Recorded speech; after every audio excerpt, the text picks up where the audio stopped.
আসসালামু আলাইকুম। আশা করি সবাই ভালো আছেন। মেলার দ্বিতীয় পার্ট। মেলা মানেই মহিলাদের কসমেটিক্স। এখানে কম মূল্যে অনেক সুন্দর সুন্দর ব্যান্ড, ক্লিপ, চুড়ি, গলার চেন অনেক কিছু পাওয়া যাচ্ছিল। এছাড়া আছে গৃহস্থালী সামগ্রী, সব ধরনের আসবাবপত্র পাওয়া যাচ্ছে। আসবাব বলতে বলতে কি মানে রান্না বান্না এসব কাজে সংশ্লিষ্ট জিনিসগুলোই এখানে আসছে।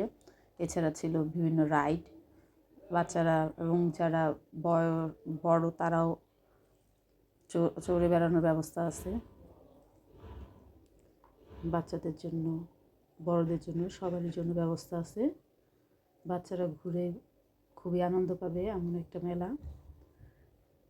আছে কাঠের বিভিন্ন তৈজসপত্র, আয়না, ডালঘুটনি, চামচ, বেলুন, পিঁড়ি, এছাড়া আরও বিভিন্ন ধরনের জিনিস আছে। বাচ্চাদের ইরেজার, শার্পনার, কলম, পেন্সিল। বাচ্চাদের এই আইটেমগুলো আমার কাছে অনেক ভালো লেগেছে। পেন্সিলগুলো এবং কলমগুলো বিভিন্ন চিরুনির পিছনে পেন্সিল, আয়না, পেন্সিল মিলে মিলে অনেক সুন্দর সুন্দর জিনিস ছিল। সবাই ভালো থাকবেন। আল্লাহ হাফেজ।